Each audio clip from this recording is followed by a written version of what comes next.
Greetings, everyone. Gleekon here again with another episode of Lore of Warcraft. On our last episode, we ran through Lochmodan some more with our girl Millicent, the charmed character who has yet to die, if we're looking at it from a hardcore perspective, as she did some quests, hunting some beasts down and killing a couple trogs. Now stay a while, or actually, before we begin kicking off, where are we on the reading? Well, we've been doing the Horde Player's Guide, which is one of the final books in the Dungeons & Dragons World of Warcraft campaign setting. Kind of a revamp. We've been looking at the series for quite some time. This is a chapter 7 that we've been looking at that told so far the entire history of the Horde. And now we'll stay a while and listen as we get to the next part of this chapter, which discusses leadership in the Horde, the leadership of the various factions or races. Unlike the Alliance, the Horde has clear leaders for every race represented in its ranks. I would argue that the Alliance does just as well. The clearer hierarchy makes things a bit more organized for the Horde, although the Horde has the disadvantage of having one race that is only interested in looking out for their own. I'm looking at you, Sylvanas. I'll talk about the roles of each race in the Horde here, as well as the leader who represents each individual race. I'll start with the obvious. So I would disagree because Stormwind obviously has a leader. I guess that it doesn't technically lead its whole race, though, but it does lead the Alliance faction of humans. The Dwarves definitely have a king. The Gnomes definitely have a king. And the Night Elves, well, they have a leader who essentially leads their race. So I would disagree with that statement. If we're going to say that the trolls have a leader, then we should say that the humans do. Orcs. Thrall retains the mantle of War Chief of the Horde and rules with wisdom and strength. In the Eastern Kingdoms, Drekthar serves as his primary representative. This is good because Thrall has someone he can trust in charge, but it's also inefficient because Drekthar's home in the Alterac Mountains is not readily accessible to the main body of the Horde. I didn't realize that Drekthar kept a separate base over there, much in the way that the Jaina Proudmoore is currently ruling in Kalimdor. The War Chief delegates most military leadership to other leaders such as Nazgrel, his captain of security, and to other chiefs. The Orcs are probably the most numerous of the Horde races, and they serve as the bond that links the others together. Without the Orcs, the Horde would likely fall apart overnight. I, for one, can't even picture a Horde without thinking about Orcs. That being said, the Orcs also rival the Forsaken as being the most hated by everyone outside the Horde. Dwarves, elves, humans, and many less common races hold a grudge against the Orcs for their actions in all three wars. I would again say, what about the trolls? That makes things awkward when the Horde wants to make new allies. Thrall might be a reasonable politician, but few Orcs are willing to be quite so diplomatic. The Orcs are used to ruling by force of arms, and only recently has Thrall taught them another path. Many find themselves more suited toward the old ways of slaughter, and it remains to be seen if Thrall's teachings will prove effective in making his people capable of working with others on a long-term basis. The War Chief has long opposed the use of demonic magic and distrusts all arcane magic, especially warlock magic. However, he has not yet issued an edict against either warlocks or magi. Perhaps Thrall follows the old adage of keeping his friends close and his enemies closer. Perhaps he seeks to redeem these wayward orcs, much like he feels Grom was redeemed in his battle against Manaroth. But I honestly don't know. One thing that remains clear, however, is that there are more practitioners of the dark arts in the ranks of the Horde than we had ever imagined, though they keep their presence discreet. After the butchering of the Shadow Council in the Second War, the warlocks and necrolytes of the Horde were all but eradicated, but it would appear that a staggering number have fallen back to the old path of destruction. This situation causes a rift within the ranks of the proud orcs, and it grows increasingly difficult to tell friend from foe.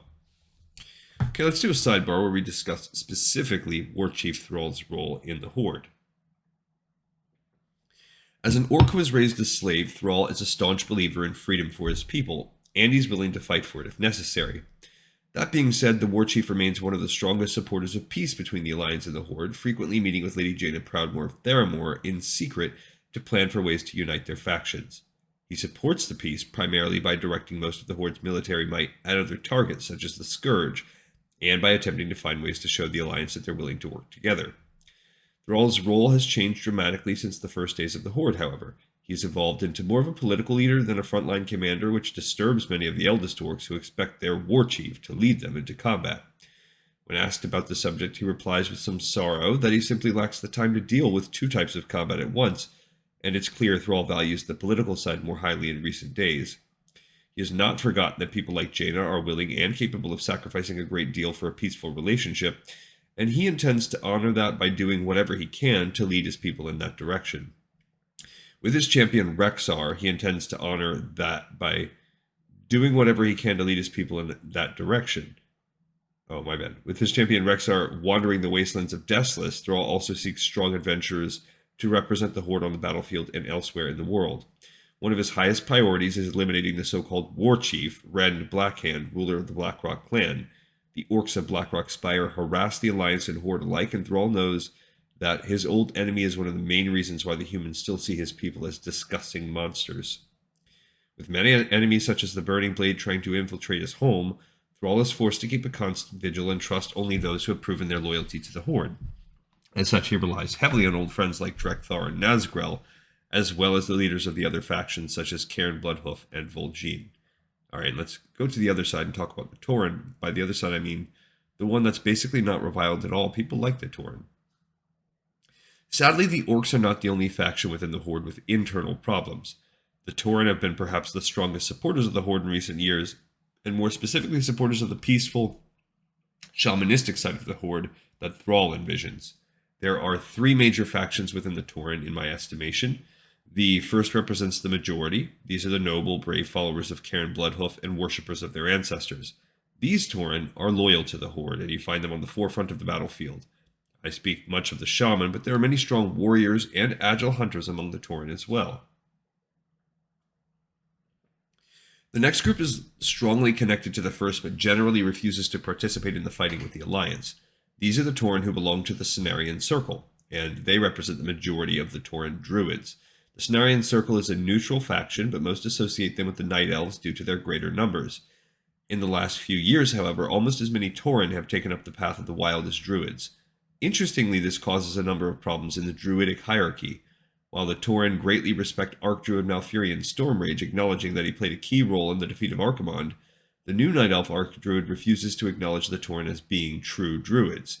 Needless to say, the Tauren aren't too pleased about that. I'm sure everyone has heard my take on old Fandral Staghelm by now, but in case someone missed it, he's a real bastard. If we could drag poor Malfurion out of his coma and get him back in charge, I'll wager the relationship between the Tauren and the Night Elves would improve dramatically. Let's get to work on that, shall we? At any rate, as much as Fandral Staghelm might frustrate these Tauren, they remain among the most peaceful of any faction within the Alliance or the Horde. That's a good thing. They set an excellent example for the rest of us. The third group among the Tauren is the Grim Totem tribe, who deserve a category of their own because I'm damn near certain they intend to stab Cairn in his large back. Magatha Grim Totem, the elder crone and leader of her clan, constantly vies for a higher political position among the Tauren. She seems to believe that she should be the leader of their council. Cairn is old, but not stupid. I'm confident he sees through her deceptive ways, at least for the most part, but he's not willing to just kick her out. At any rate, the Grim Totems used their influence to allow a few Forsaken into Thunderbluff, and now they're experimenting with alchemy and poison. No surprise there. It's funny. Until I heard about the Grim Totems, I assumed the Tauren were beyond such blatant traitors in their midst. Bah. In spite of having a large number of non-combatants and potential traitors, the Tauren still contribute more to the Horde than nearly everyone. They seem to be setting up outposts everywhere, and as former nomads, they're good at doing it quickly. Mulgore, their new home, is also perhaps the single most solidly controlled Horde area. The few dwarves and goblins mining there are hardly a threat to the security of Thunder Bluff. The Tauren serve as a good example for the other Horde races, at least in general, and most people recognize that. Alright, sidebar on Cairn Bloodhoof's role in the Horde. The ancient leader of the Tauren retains his wisdom and strength in age, grooming his son for leadership while continuing to guide his people. While he does not reside with Thrall and Orgrimmar, he might be considered the war chief's right hand in that he is one of Thrall's strongest supporters. The two shaman find they have much in common and share many of the same viewpoints. As such, Cairn has made an effort to adopt many young orcs, teaching them the ways of his people in hopes that it will bring the Horde's peoples closer together.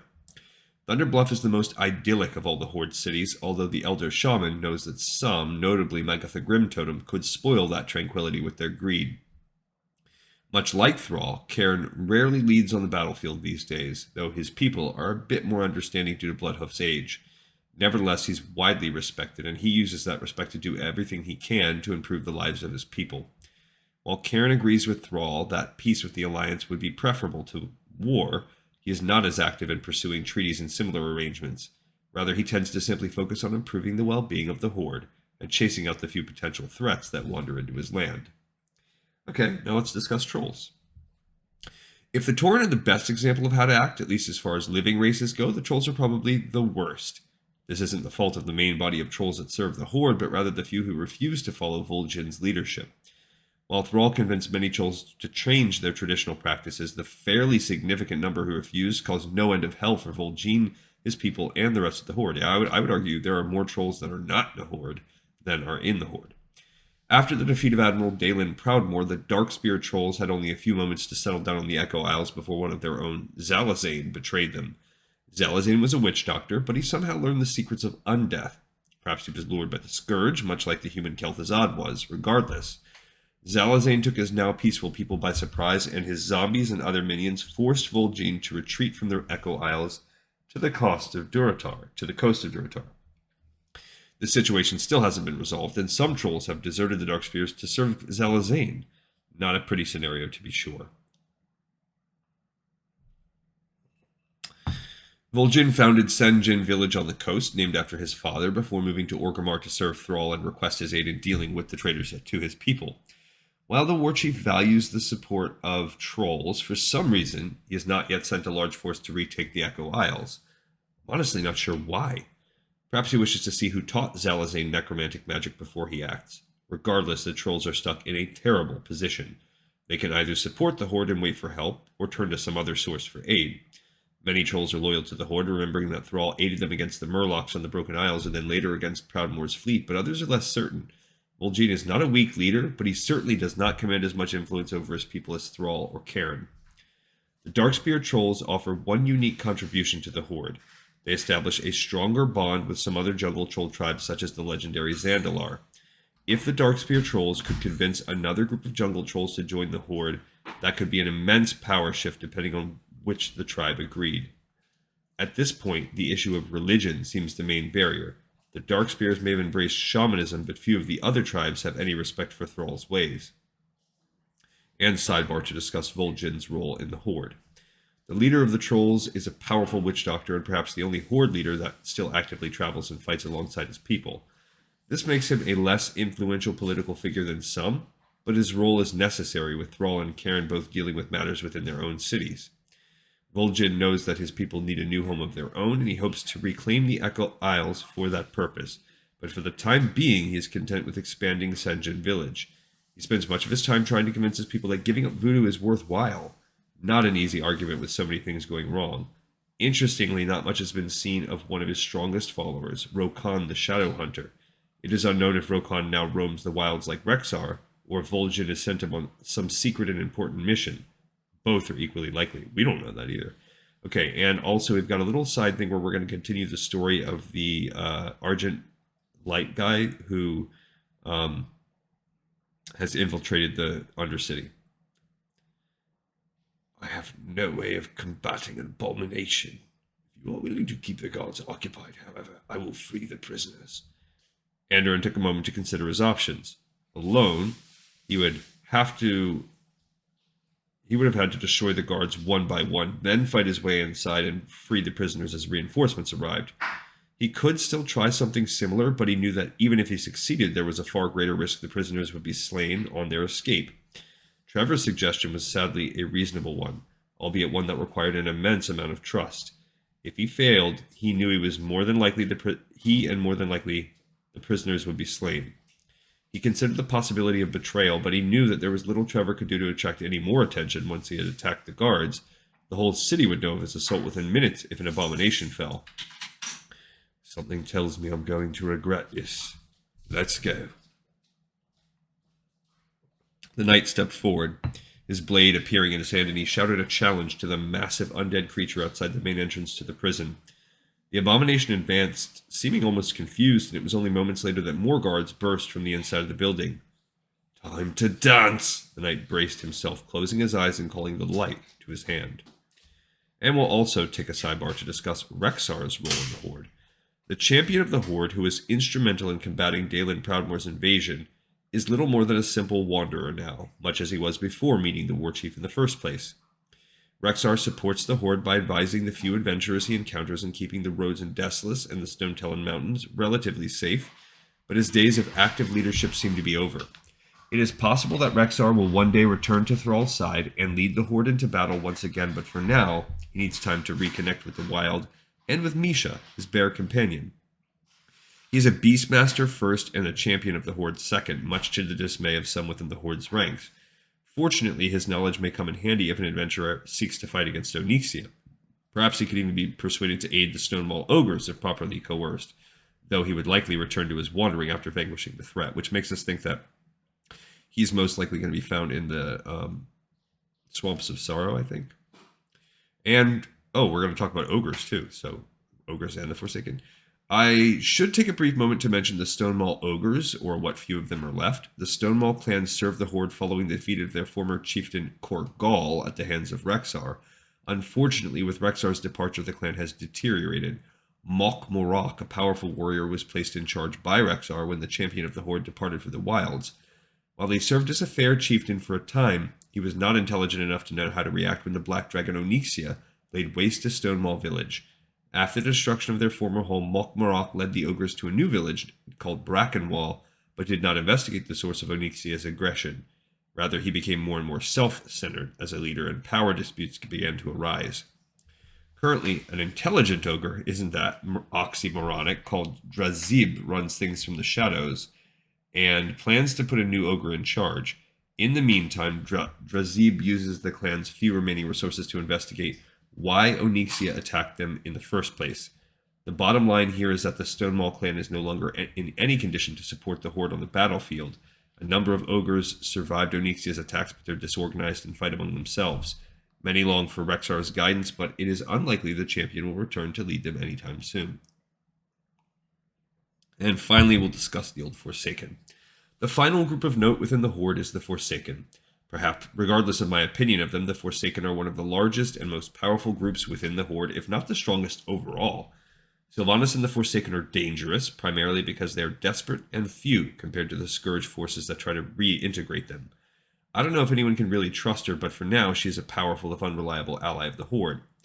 The Forsaken's role in the Horde right now is manifold. They are the only Horde race that openly practices arcane magic, which means that the Forsaken provide much needed teleportation for the faction leaders and other powerful magic-related services. That's not true. The Horde, I thought the Trolls also had mages as well. The Forsaken are also renowned for their knowledge of alchemy, and it is possible they will eventually discover a new plague that targets only the Scourge, although I find it far more likely they're working on a plague that affects everyone except themselves, which is the case. The Horde views the Forsaken as a necessary risk, and the Forsaken view the Horde as the means to an end, survival, until they can reach their goals. The fact that Varamathras still has not betrayed Lady Sylvanas means that she must have a powerful ace up her sleeve, and only time will tell what that might be. Then again, when I think about it, it's possible that Varamathras has betrayed the Forsaken, and we just don't know about it yet. There are rumors that his brother Balnazar lives. Perhaps they have some grand scheme to manipulate the Forsaken and reclaim them for the Burning Legion, or for their own faction. I'm curious if Varamathras retains any contact with other Dreadlords, such as Lord Banehollow of the Shadow Council. I'm equally curious why Sylvanas keeps a possible threat like him around. I'm confident she's not a stupid enough lass to think he can be trusted. And let's discuss Lady Sylvanas Windrunner's role in the Horde. Sylvanas' role is straightforward. She's the unquestioned ruler of her people, and she makes certain the rest of the Horde needs her. By making the Forsaken useful, she ensures the loyalty of the Horde, and so long as they're loyal, she has a far greater chance of surviving the impending assault from the Scourge. In the meantime, she has her alchemists researching every possible toxin for ways to kill off any potential threat. Right now, much of their energy is devoted to dealing with the Scourge, but she's forgotten neither the Alliance nor the Horde. Interestingly, reports say Sylvanas moves to and from Northrend. It's unknown if she is scouting for a possible attack on the Lich King or if she has darker plans. In any case, she remains an enigmatic figure, her motivations unknown even to her most trusted advisors. She's placed command of most of her troops in the hands of Nathanos Blightcaller, who was once the first and only human Ranger Lord. She had a hand in training Nathanos alongside her sisters and others, and as such, he is one of the few people she actually appears to trust and perhaps care for as well. And maybe we're foreshadowing some of what happens in Wrath of the Lich King, because obviously the Horde gets down to some nefarious business in that expansion. Conclusions. The cohesion within the Horde is relatively strong, although clearly the Forsaken are separated by the rest in beliefs and trust as well as geography. It would appear that there are traitors in the midst of every group, not unlike the Alliance, really. Time will tell how the bonds between the races of the Horde hold together. I expect them to be sorely tested soon when Kel'Thuzad brings the Scourge to bear. I can only hope that the Horde is ready for his assault, for if they fall before the undead, it is likely the Alliance will be fighting undead orcs and trolls immediately afterward. Let us hope things do not come to that. All right, we've got another episode in the pipe, 5x5. Thank you everybody so much for watching and listening, and I will see you next time on Lore of Warcraft.